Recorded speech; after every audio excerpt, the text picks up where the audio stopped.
warahmatullahi wabarakatuh. Alhamdulillahi rabbil alamin. Alhamdulillahilladzi hadana li hadza lihtadiya. Laula an hadanallahu asyhadu an la ilaha illallah wa asyhadu anna Muhammadan abduhu wa rasuluhu la nabiyya ba'da. Rabbi shrah li sadri wa yassir li amri wahlul 'uqdatam min lisani yafqahu qawli. Wasadid lisani wahdi qalbi bihaqqi sayyidina Muhammadin sallallahu alaihi wasallam. Subhanaka la ilma lana illa ma 'allamtana innaka antal alimul hakim. Amma ba'du. Alhamdulillah, puji syukur kepada Allah Subhanahu wa taala yang mana Allah masih memberikan kita nikmat iman, nikmat kesempatan yang mana detik-detik Ramadan akan meninggalkan kita. Sebagaimana Nabi katakan, Iza kana akhiril laili min Ramadan barakatis minas sama wal ardh wal malaikati musibatun.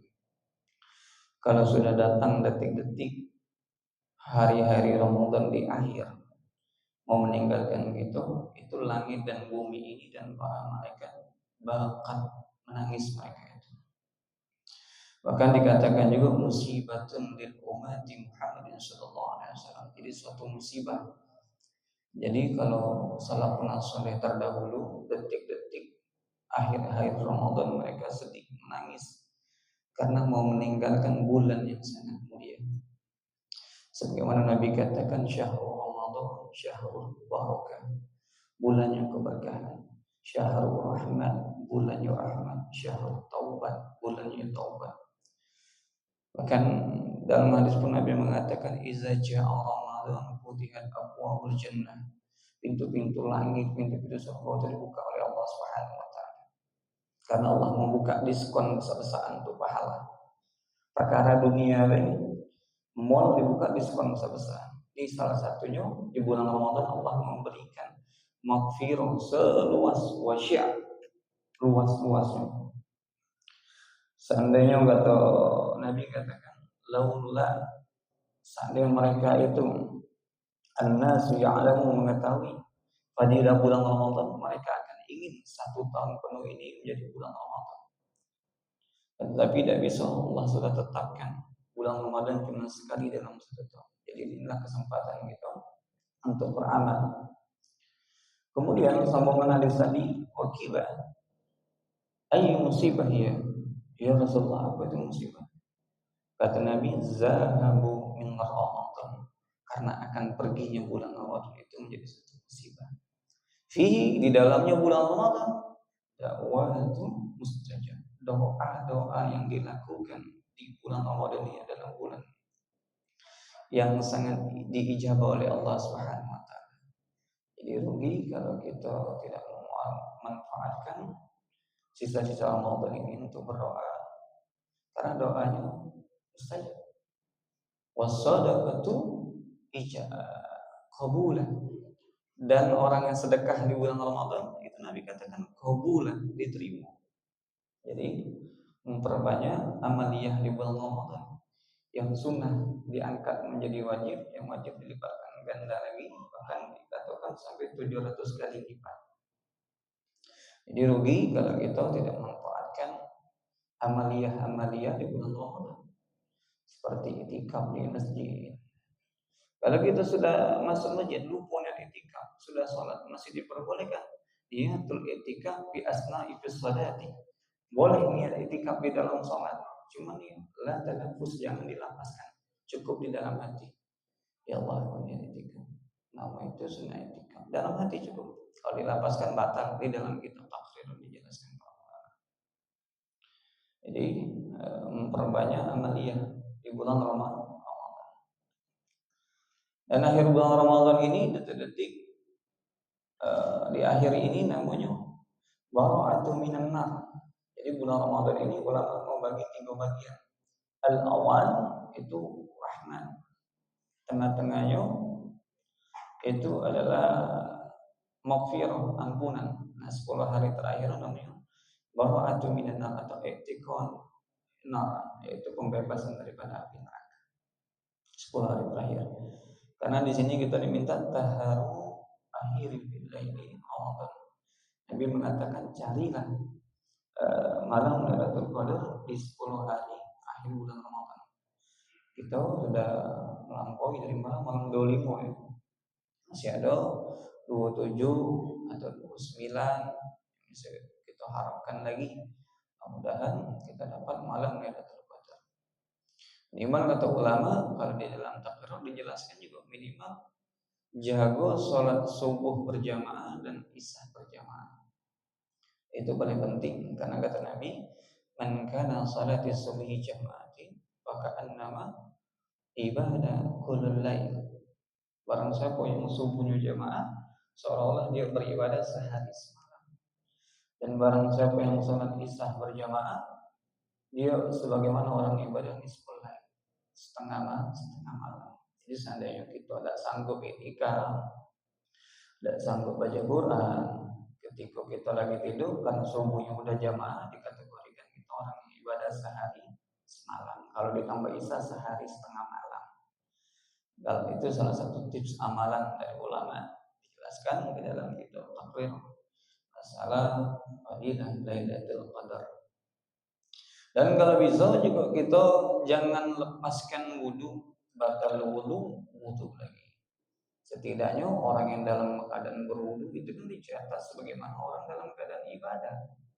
Seandainya kita memang tidak dalam ibadah, lagi dalam kendaraan, tapi dalam keadaan berwudu, memang ada pada malam itu, malam Lailatul Qadar itu turun, kita dikategorikan orang yang dalam keadaan ibadah. Berarti kita menemui daripada malam Lailatul Qadar khairum min alfi syahr.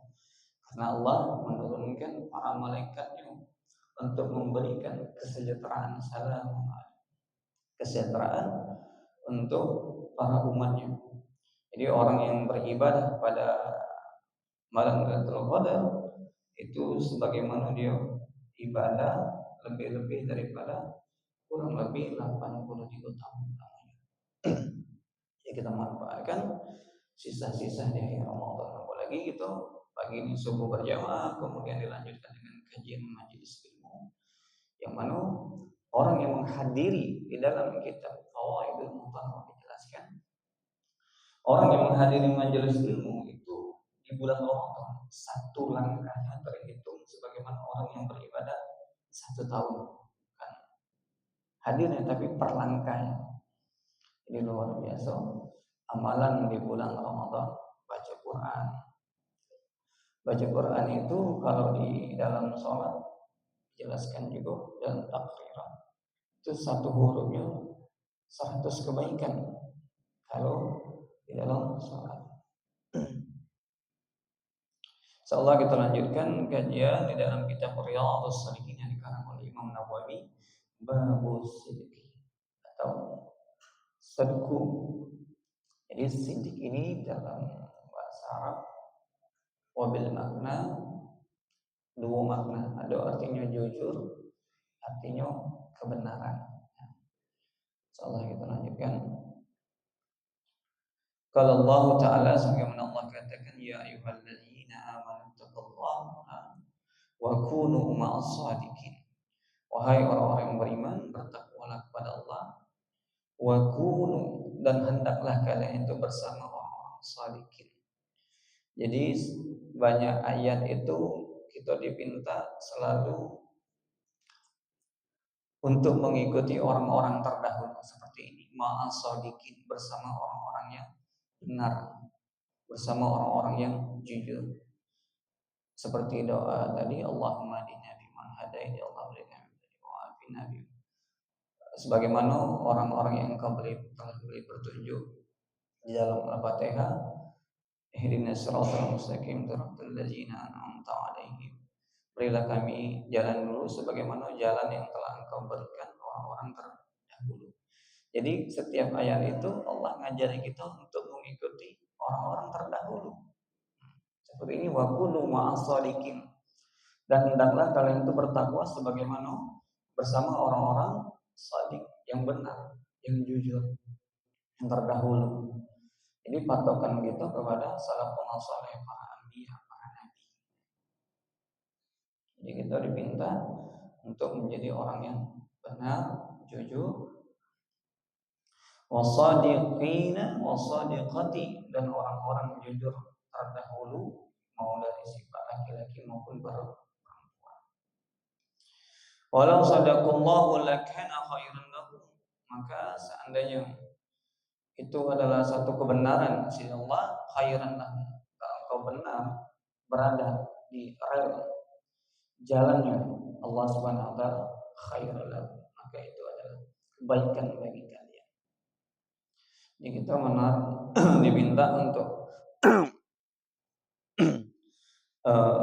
benar-benar mengikuti salafun saleh. Ya bagaimana kita mengikuti?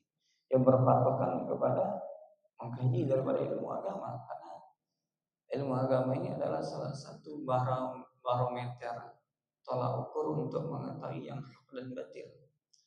Bahkan Allah katakan sendiri dalam ayat lain, hal yastawi allazina ya'lamuna wal ladzina ya'lamuna. Apakah sama orang yang mengetahui atau tidak? Jadi tolak ukurnya adalah mengetahui. Bahkan ayat pertama itu turun, itu adalah iqra, bacalah, diperintah. Jadi kita diminta untuk membaca, mengetahui, mempelajari, mengetahui bagaimana salah satu untuk mengenal Allah, salah satu hal yang diharamkan, yang tidak diridai Allah, dan bagaimana juga mengetahui daripada hal-hal yang diridai oleh Allah Subhanahu wa taala. Apalagi bulan Ramadan, bulan yang penuh berkah, yang mana bulan ini Allah turunkan Al-Quran dari Lauhul Mahfuz ke Baitul Izzah, yaitu langitnya dunia. Jadi bulan Ramadan ini salah satu dinisbatkan kenapa berkah, karena di situ diturunkannya Al-Quran. Segala sesuatu yang dinisbatkan oleh Al-Quran akan mulia. Bayangkan kita megang Quran itu tanpa hukumnya dosa, haram. Untuk menyentuh kita diminta dalam keadaan bersuci. Bingkai itu hanya kayu, hanya kaca bingkai itu. Ketika dituliskan Al-Quran, maka tempatnya derajat tinggi, menjadi tinggi. Dan boleh Quran taruh di bawah. Bahkan menyelonjorkan kaki ke arah Quran, kalau Quran itu sejajar, hukumnya haram. Minimal taruh sedikit di bagian atas. Kemudian di situ diturunkan juga ayat yang dikatakan inna anzalnahu fi lailatul qadar. Nah, salah satu fadilahnya banyak juga. Habis wudu sunnah juga, habis kita baca doa wudu, setelah baca doa wudu disunnahkan juga kalau di dalam kitab Al-Azkar Imam Nawawi ditambah juga inna anzalnahu fi lailatul qadar wa ma adraka ma lailatul qadar. Sunnah juga. Sambil jalan boleh, tidak mesti harus tekan menandakan. Sambil jalan setelah itu inna anzalnahu fi lailatul qadar. Jadi fadilah ayat ini sangat manfaat. Kalau kita punya anak kecil, sering-sering juga dibacakan inna anzalnahu fi lailatul qadar, diusapkan sambil kepala, apalagi di motor atau lagi di jalan, lagi di rumah, minimal kata ulama sehari 3 kali. Ini barang siapa yang dibacakan kepada anak kecil inna anzalnahu fi lailatul qadar ila akhiri, itu tidak akan anak itu berbuat maksiat atau zina yang dibacakan kepalanya sambil digosok, ditiup kemudian inna anzalnahu. Jadi fadilah ayat ini luar biasa. Kemudian inna anzalnahu fi lailatul qadar, kalau di dulu guru-guru kita kalau nguburi orang itu diambilnya tanah kuburan, dibacakan inna anzalnahu fi lailatul qadar. Ini masyhur ya. Di dalam kitab I'anul Talibin, di dalam kitab Muqaddimah Khatramiyah, di dalam kitab-kitab fikih yang mu'tabar itu sudah jelaskan, dibaca, kita buka sampai berapa kitab. Itu banyak tentang anjuran daripada dibacakan inna anzalnahu fi lailatul qadar 7 kali. Bacakan. Ada yang mengatakan ditaruh di makamnya, di kuburannya. Ada yang mengatakan diselipi dikit di kain kafannya. Kemudian di fadilah inna anzalna ini luar biasa. Banyak manfaatnya.